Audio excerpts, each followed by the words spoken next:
Hello everyone, আমি মধুমিতা। আজকে আবারও একটি মিনি ব্লগ নিয়ে হাজির হলাম।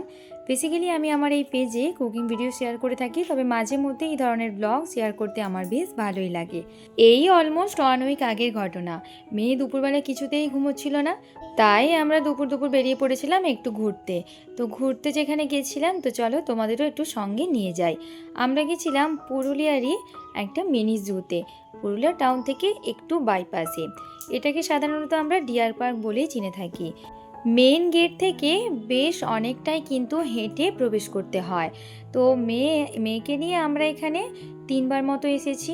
তখনও ছোট ছিল, তাই আমাদের কোলে কোলে ও ঘুরেছে।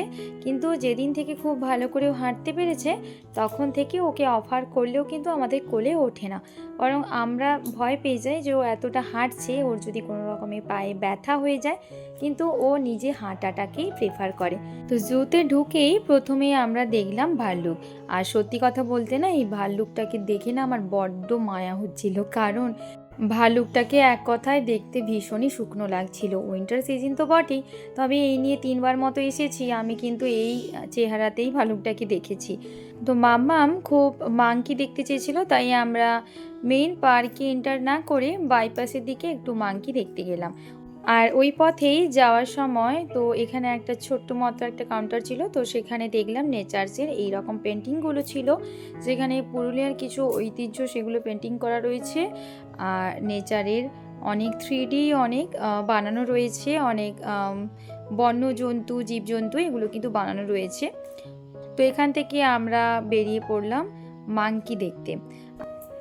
আর এখানে ছিল একটা বেশ বড় রকমের একটা পাখি, তবে এটার নামটা আমি ঠিক দেখলাম না খুব একটা ভালো করে, কারণ আমারও মনটা ছিল যে মামাম যাচ্ছে মাংকি দেখতে, তো সঙ্গে সঙ্গেই আমি যাই। তো 3-4 রকমের এখানে মাংকি ছিল। তো মাম্মাম খুব মজা করেছে ওদের দেখে, ওদের সঙ্গে কথা বললো, কারণ মাম্মামকে রাতের বেলা যখন ও ঘুমোতে চায় না, কিংবা যখন কোনো মতেই ওকে চেষ্টা করে আমি খাওয়াতে পারি না, তখন ওই মাংকির ভয় দেখিয়েই ওকে খাওয়াতে হয়। তো একটা কাউন্টার ফাঁকা ছিল, ওর বাবা বলছে যে রাতের বেলা করে এই মাংকিটাই চলে আসে, তাই কিন্তু ওটা ফাঁকা আছে। আর তুমি দেখো, এদেরকে দেখে নাও ভালো করে, চেহারাটা কিন্তু এইরকম, তোমার থেকে অনেক বড়, কিন্তু তুমি দুষ্টুমি করলে এসে তোমায় ধরে নেবে। তো তাদের বকা দিচ্ছে। এই হলো বাবা মেয়ের অনেক কথোপকথন ওখানে। তারপর আমরা মেন পার্কের ভেতরে এন্টার করলাম। আর এখানে সত্যি বলতে দেখার মতো সেরকম কোনো অ্যানিম্যালস নেই, মানে খুব কমই আছে। তবে নেচারটা খুবই ভালো লাগে, এরকম একটা নেচারে বেশ হাঁটতে এবং কিছুক্ষণ বসে সময় কাটাতে কিন্তু বেশ ভালোই লাগে। তারপর আমরা এলাম ময়ূর দেখতে। আর এরপর আমরা চলে যাচ্ছি ডিয়ার দেখতে, যেটা হচ্ছে গিয়ে আমরা যেটা এই পার্কটাকে ডিয়ার পার্ক নামে চিনি। তো এখানে ডিয়ার কিন্তু অনেক রয়েছে। তো আমরা এখন চলে যাচ্ছিলাম ডিয়ার দেখতে। অনেকগুলোই ডিয়ার রয়েছে, আর মাম্মাম কিন্তু ভীষণ মজা পায় এই ডিয়ারগুলো দেখে। আর যতবারই আসে ও এইখান থেকে কিন্তু আর যেতেই চায় না, মানে খুব ফেভারিট অ্যানিমালস আমার মনে হচ্ছে ওর ডিয়ারই, কারণ যখনই আসে এখানেই ও বসে থাকে, একদমই যেতে চায় না।